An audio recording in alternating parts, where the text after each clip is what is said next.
there are two ways to do this. Way number one is say, go make music. All right? And whatever comes out, comes out. It's kind of cool to let you guys go off on your own, and it's kind of cool to get an assignment. So, here's the deal.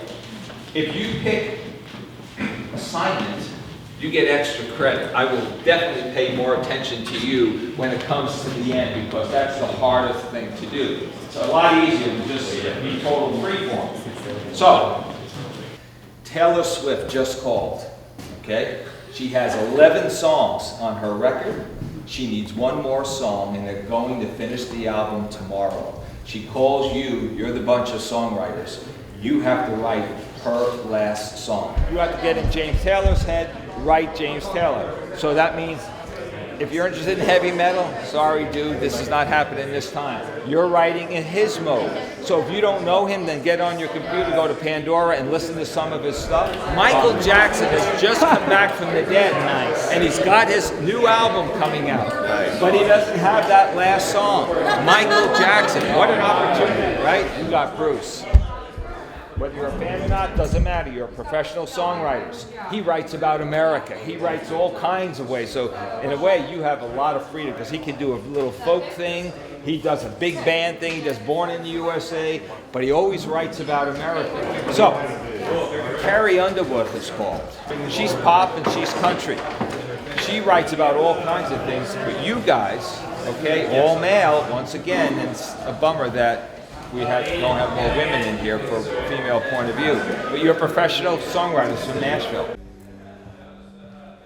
The Music Revolution Project is an exercise in creativity.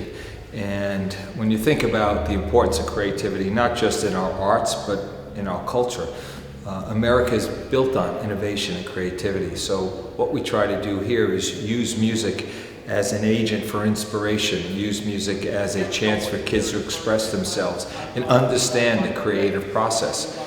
And in addition, have a lot of fun too. And really hooky that basically you can dance to, because what does Michael Jackson do? He dances on stage, right? And he's a heck of a dancer. So you want something that has a great beat, great riff.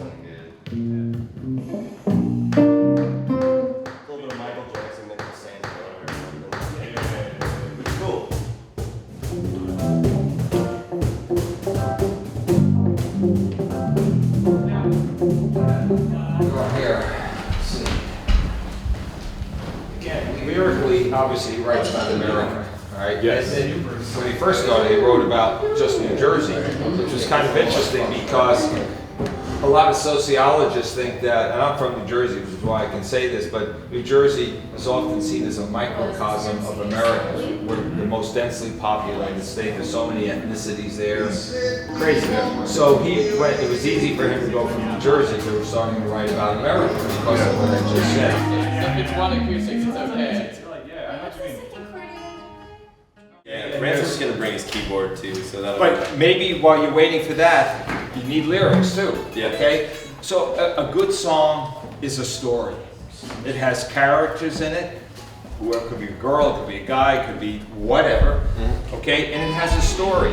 And there's usually, like a good story, there's a conflict or something that is dealing. I'm broken up with my girlfriend, or I just kind of not at home in the world, whatever it might be. But what you have to do is find what that story is going to be. Basically, I'm not an amazing lyricist, but I'm okay at music, and like none of us really had, besides me, had like listened to Carrie Underwood, so we spent the majority working on the music, and so then we sought the help of another group who, like Danica's a great lyricist, like she knocked that out in like 5 minutes. So yeah, she put lyrics to it too. Yeah, 1, 2, 3, 4. This work's about to drive me crazy. I'm so tired of the 9 to 5. Had enough of the stress and deadlines. Wanna let loose for just one night.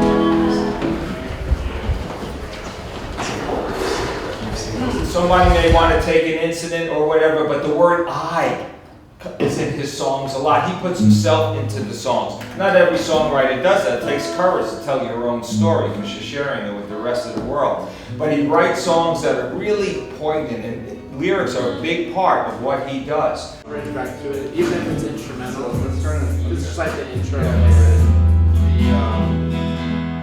Instead of the. We're doing a song in the style of James Taylor, and like I never really listened to James Taylor growing up, and I very much like don't really write in that style when I do write. And so for, you know, someone who has a background with James Taylor, or someone like me who's been studying classically, and we even have a rapper in our group, to kind of have that diversity come together to make something in the style of someone else is really fun, and I'm excited to see the finished product. I just do an A minor. I like that. Would you like? I told these kids at the very outset that they're guinea pigs, that we have never done a one-day session before.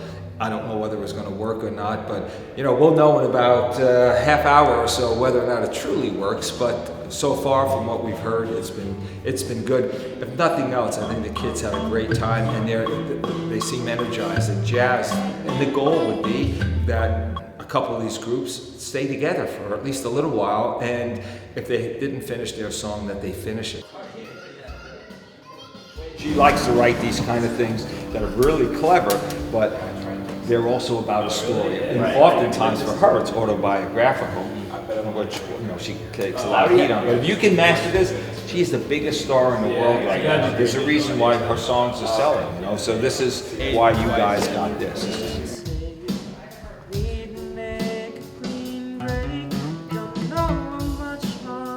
Nothing like this has ever happened to me. I feel like everything happens for a reason. This year I switched from vocal performance to music production, and the fact that this is happening this year for me to switch, like, this is just such a great opportunity for me and everyone. The second verse into the second chorus, right? We've been at this since 9 o'clock this morning, and here's how it went. We got 35, 36 kids, and basically I randomly put them in groups. I didn't know what they played necessarily or how good they were, if they knew each other. Many of you guys have never played before. Some of them have never even met each other before, but they were thrown into a group. And then they got an assignment, and the assignment was meant to do one of two things. Either carry in the exact assignment and work within the realm of that assignment, or use that assignment for a springboard for something else, as you will see. And then throughout the course of the day, we would make the rounds, hoping that we would add a little bit of this and a little bit of that. And at the end, at 4 o'clock, we stopped and said, okay, let's see what we have. Let's see what we have. Do not judge us by the performance, because we had no time to rehearse. They barely had time to finish this song. We did this in a matter of mere hours. The fact that they finished and the results are really impressive, and it speaks to what I had thought from the very early days when we considered Oregon State to be the second Grammy Museum University affiliate, that there was talent here that was untapped, and there was lots of potential. And I think today, absolutely positively, is a demonstration of that, as you're going to see.